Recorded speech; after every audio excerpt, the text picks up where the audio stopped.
ତାଙ୍କ ମା ଯେଉଁ ଲେଖିଛନ୍ତି ତାଙ୍କୁ ଆଡିକ୍ଟେଡ୍ କରାଯାଇଥିଲା, ତାଙ୍କୁ ନିଶା ଇଏରେ କରାଯାଉଥିଲା। ଯଦି ସେଇଟା ବି କରାଯାଉଥିଲା ତାହେଲେ ପୋଷ୍ଟମର୍ଟମ ରିପୋର୍ଟଟା ସେଇ ମୃତ୍ୟୁ ପରେ ସେମାନେ ଡିମାଣ୍ଡ କରିଥାନ୍ତେ କେଉଁ କାରଣରୁ ଇଏ ମୃତ୍ୟୁ ଘଟିଛି।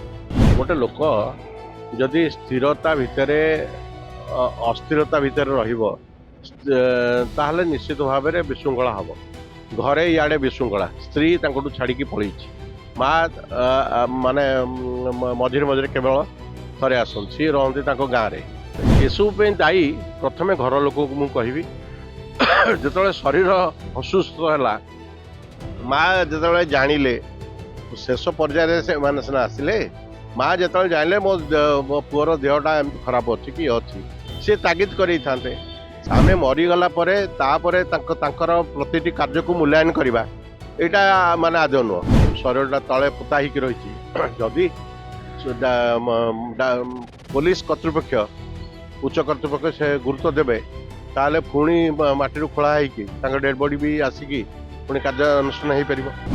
କିନ୍ତୁ ଅର୍ପିତା ଚୌଧୁରୀ ଯେହେତୁ ପେଶାଦାର କଳାକାର, ହ୍ୟୁମାନ ସାଗର ମଧ୍ୟ ପେଶାଦାର କଳାକାର।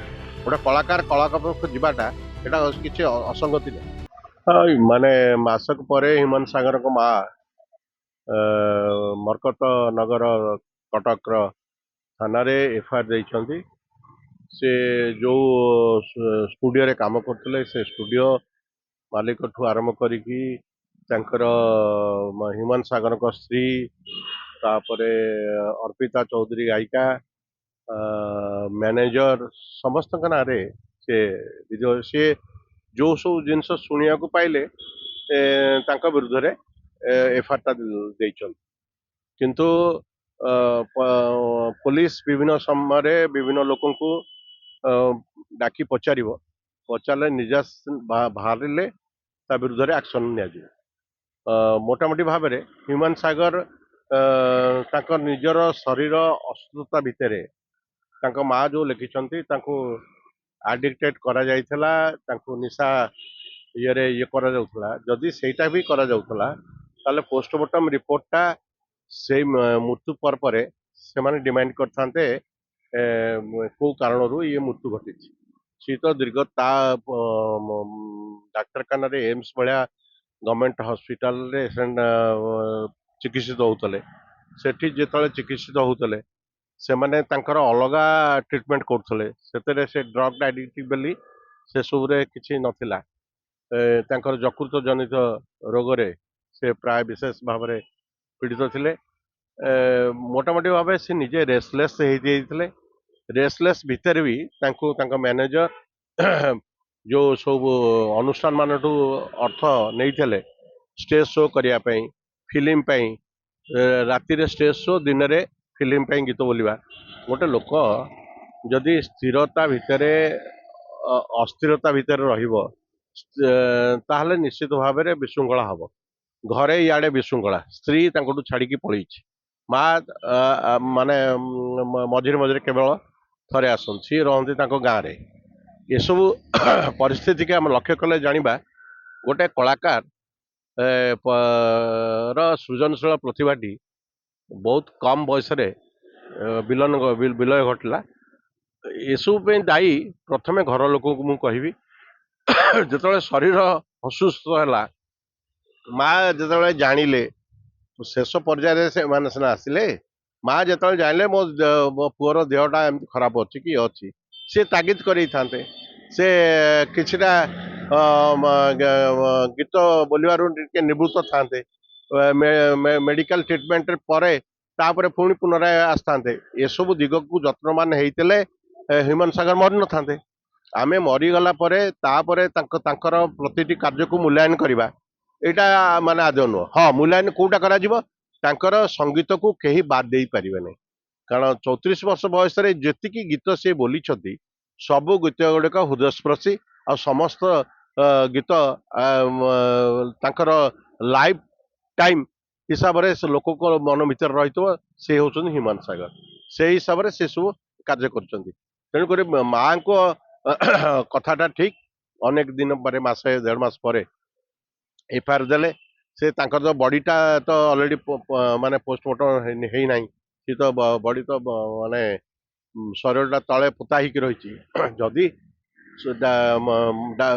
पुलिस कर्तृपक्ष उच्च कर्तृपक्ष से गुरुत्व देवे ताले पुणी माटी खोला ହେଇକି ତାଙ୍କ डेड बॉडी भी आसिकी पुणी कार्यानुष्ठान हो पार सबु बेले सबु समय को लेकिन काम आमे निज शरीर प्रति जत्न हवानी गोटे आर्टिस्ट हिसाब से आम गुरुत्व दवानी जो परवर्ती समय आम विशृंखलित हवा अशांति रहा निश्चित भाव एसबू जिनस गुड़ाक हम पारिपार्श्विक जिनस हम आउ गोटे कलाकार जीवन में गोटे कंठशिल्पी आसवा किसी बड़ कथा नुहे बड़ कथा हूँ कारण सी समस्त सहित गीत बोल से राति डाकू कि दिन में डाकू असमय समय बेले जो मैंने सहित साथ देते से माने ता विरोधी होते एक कथा को भी स्वीकार करहबनी कारण पुलिस तो सबु दिग को तर्जमा करके माँ एफआईआर अनुसार सब कार्य कर किंतु गोटे कलाकार को आउ गोटे कलाकार मारिबा जीवन में ये कर माने ठीक नुहे बहुत कम रेयर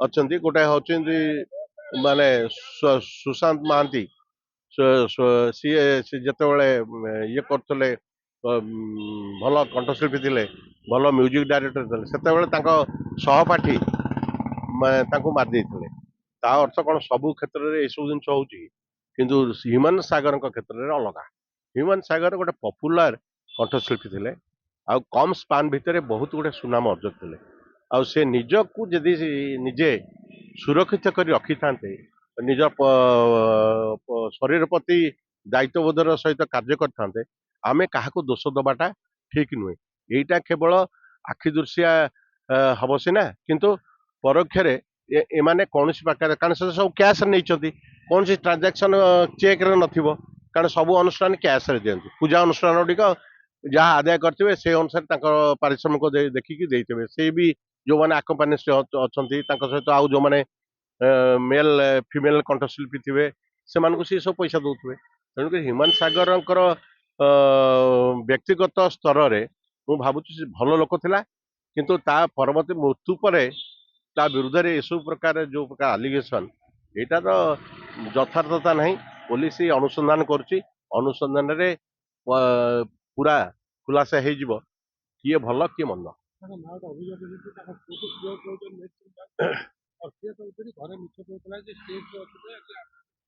अर्पिता चौधरी हूँ गोटे कलाकार ह्यूमन सागर भी पेशादार अर्पिता चौधरी भी पेशादार गोटे पेशादार कलाकार गोटे पेशादार कलाकार उभय साबालक से माने नाबालक नुहति जे ता माँ कहीदेवे मो पुओ भूल बाट जाऊँगी मो पुओ भूल बाट को जीवाई अनेक कारण अच्छी ता स्त्री ता छोड़ू दूरे जाइए अर्पिता चौधरी सी हूँ गोटे आर्टिस्ट सी भी नहीं अनेक सिनेमा गीत बोलुँच सी सहित जोगाजोग करवा तो किसी असुविधा नहीं आमर तो सुप्रीम कोर्टर राय अनुसार सहमति एनी लोक एनी झील सहित संपर्क रखिपारे किसी असुविधा नहीं कि अस्वाभाविक नहीं किंतु अर्पिता चौधरी जेहेतु पेशादार कलाकार ह्यूमन सागर पेशादार कलाकार गोटे कलाकार कलाकार जीवाटा यहाँ किसी असंगति नहीं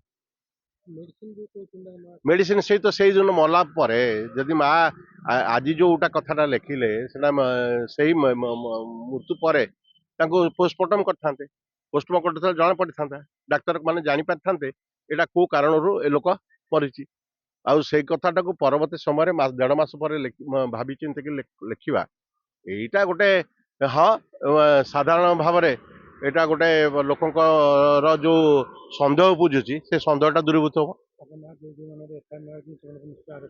किसी आरेस्ट हबार तो ना एफआईआर देते मुझे खाली नाटा देदेले कौन मर्डर केस तो संपृक्ति केते अच्छी कहार केते संपृक्ति अच्छी धर स्टूडियो रे पाखक अनेक लोक आसुवे सी सीसीटीवी फुटेज ने कौन से देखिए ह्यूमन सागर घर को केवल अर्पिता चौधरी आसुन अनेक ये मैंने आसुवे जो मैंने संस्था कर बुकिंग करने भी आसुवे कि प्रोड्यूसर भी आसुवे सेगुड़ा को तार किसी माने ना ये पुलिस की परिश्रम करा पड़ो तार निजास्त्र बाहर